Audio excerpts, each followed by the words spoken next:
exciting times. This is top secret stuff. We've been locked away here because this is embargoed stuff. This is an embargo like no other though. We can't get out. Our phones have been taken away.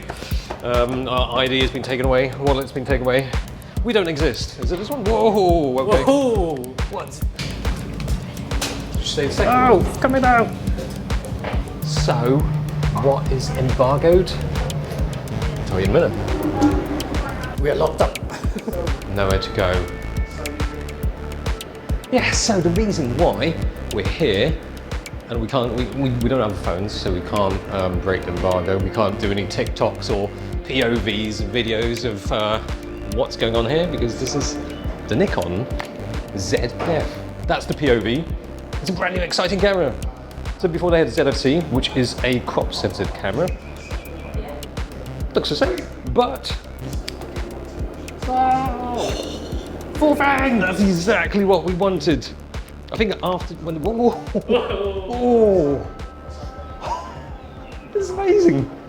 This is a fantastic view of a very grey and rainy London, but that's not the surprise. The surprise is that Nikon has released this. It looks pretty much the same as before. You know, in fact, we've got it somewhere. Oh, that's a great cut. There we go. So, there we go. On the right, or your left, is the ZFC, and on the right is the ZF. Pretty similar in size, actually, and look kind of similar. So yeah, this is basically just a full-frame ZFC. All right, thanks for watching. See you later. So no, it's not exactly just a case of, oh, let's put a full-frame sensor into that. It's a bit bigger, but it's got a grip here. And in fact, although it might look pretty much the same, they have changed some things about the body itself. See, the ZFC was, say, it's a bit lightweight because the body was, you know, polycarbonate chassis, as you once said. And the dials are aluminium on the ZFC, which is fine. Feels quite nice and cold. But the ZF is a different kettle of fish because top plate, bottom plate is made of metal, magnesium alloy. And then the dials here, they're brass. So it's gonna brass. You get the patina, whatever you want to call it, from excessive rubbing over many days of usage. So these will turn brass. Although the thing is, if the top plate is, it's gonna look a slightly different color. But oh well. The good thing is that it's metal. Even the writing here has been engraved. The ZFC dials have printed on digits, which aren't bad, that is until you get spoiled by the comparative luxury of the engraved ZF dials. In fact, a lot of the text on the camera is engraved. The smallest details make a big difference. Even the click sound is better on the ZF.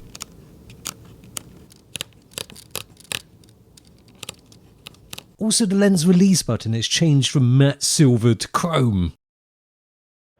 It feels, you know, like a solid bit of camera there. It feels like an old film camera. But not only that, leverette on top. There's a leaf, what was the leaf? Shutter, something to do with leaves. Yeah? It's different to the ZFC because the ZFC is, when you press it, it's pretty much on or off. Yeah, just a click. This has got a nice tactile feel, and of course you've got the little thread there for your cable release.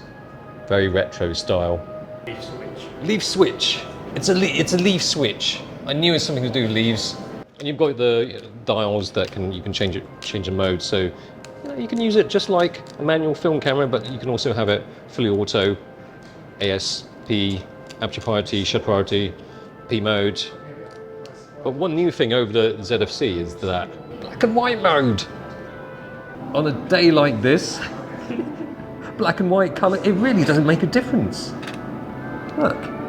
But if you come to London, if it's not raining, why were you here? Exactly. Yeah, you want it to rain. You know, if you want sunny days, just stay at home. Don't come to London. But yeah, so as you may have noticed there, it's got the tilty-flippy screen. You know, retro style vlogging or selfies. because that's what they did in the old film days. That felt a bit weird. We might as well be somewhere else because you can't. It's all boatfied. But I just realised that there's this. I say realised. Somebody else just pointed to me. It's the Nikon bodyguard. He's here in case we do a little TikTok about this camera or send Morse code to Nikon rumors. You know, it's got a selfie mode. So when you flip the screen over, all the buttons, you can't touch any of the buttons basically. Otherwise, it will explode. No, you can't touch the buttons, which is good. Because when you take a selfie and then it's like, and you change your settings and then boom. But, you know, it's not completely flush, the screen, but it's good enough. That's not like your film camera, is it? Film cameras don't have buttons like that. So it's a digital camera. Deal with it. So yeah, I mean the body is all metal. And under here, dual card slots, but the thing is one of them is a micro SD. Interestingly, but I guess it's because it uses this. It's like the standard of batteries, EL5, 15C battery. It's not that much thicker than the ZFC, so there's probably not much space for 2 SD cards. I think for a camera like this, got dual card slot is quite amazing. Yeah, I think so. I was thinking that they'd probably just go with a 1 SD card because, you know, it's meant to be kind of a classic feel. You just boom, take one shot here and there. It's the decisive moment and all that stuff before you had continuous burst. But this has continuous burst of, well, I'll tell you what, this has got, it's kind of a blend of Z6 II and Z8, Z9. So it's got the Z8, Z9 processor, good. The sensor is 24.5 megapixel. It's backside illuminated, not stacked sensor. So that is from the Z6 II. It's fine. 24 is plenty. It's got the autofocus, it's got the burst of the Z8, Z9. You can try doing that with your FM. So continuous high is 7 FPS. Okay, 7.8 to be precise. 7.8 FPS, and the continuous high extended is 14 FPS. Both raw JPEG, and that was just off the top of my head. I remember that. And then they've got the continuous, the super duper high, the C30, which is unsurprisingly 30 FPS, but only JPEG. I seem to be taking a lot of shots of this side. I should go somewhere else because we've got lots of other things to take photos of here in London. This continuous high.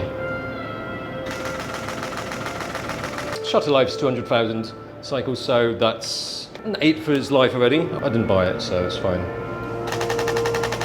That's the 14 FPS. But yeah, so it's got a mechanical shutter. If you know Z8, Z9, it doesn't have a mechanical shutter, it's all electronic. So this is kind of, as I said, it's a blend of the Z8, Z9 with the Z6 II. But I think it feels right to have a mechanical shutter if you can have a retro style camera like this, especially when you want that sound of a shutter. And the recoil. Yes. The viewfinder is Z6 II.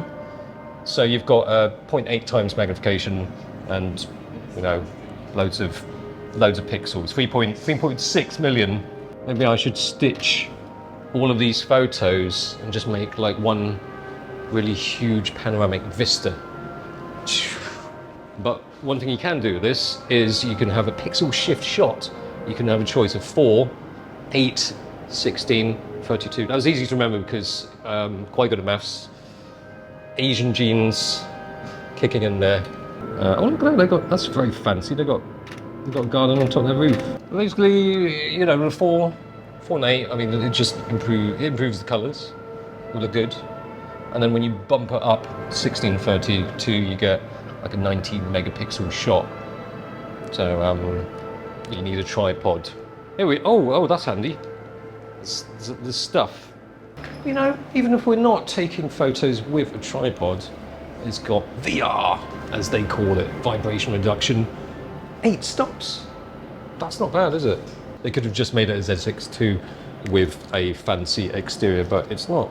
It's a mix of the best technology with the Z6 II. The reason I was laughing? Well, actually I can't remember. But anyway, pixel shift. The pixel shift doesn't happen in camera. You need to take the shots first and then run them through the Nikon NX Studio on your computer. The 4-shot pixel shift reduces false color, which you can see just a bit on here. Believe me, it's a tiny bit more noticeable on the original file, but YouTube isn't the best place to show it. From 16 shots, you've got 90 megapixels to zoom in on this very ugly building with secret agents, probably. We don't have much time. Okay, this is a pixel shift. Yeah, that's fine. That's cool. Yeah, so it's also got video mode, which is very, very fine. It's got N-Log. You can shoot 10-bit 4K 60 internal. Of course, the 4K 60 is going to be cropped as a DX. Also, under normal room temperature, 23 degrees Celsius, it can do 4K 30 for 125 minutes or 4K 60 at 50 minutes if the temperature limit is set to normal, but high limit is 125 minutes. Okay, okay, but if you're living anywhere else right now that's not the UK, you'll be having... Ooh. No, but basically if you're living anywhere else right now which has got heat wave, which seems like the new normal, 40 degree heat, 4K 60 you get about 20 something minutes, so you got to get out. But 4K 30 you still get 110 minutes. I'm still recording this. And the end of that very short-lived ride unfortunately also means the end of my hands-on time with the camera. I would have loved to have gotten more time with it, even though the features are sort of a mix of the Z6 II and Z8/Z9, so no surprises there. And even the idea of a retro-bodied Nikon has bbeen done before with the ZF-C and a DF. The culmination of all of that makes the ZF feel like a camera that brings out the best of Nikon. The ZF feels like the real deal, and for a price, £2,299, that isn't a bad deal actually. I mean, it costs less than an XH2S. The only other camera brand that does full-frame classic style is Leica, and we all know how much they cost. And arguably, Nikon is a brand steeped in as much history as the one with the red dot, which is what makes the ZF even cooler.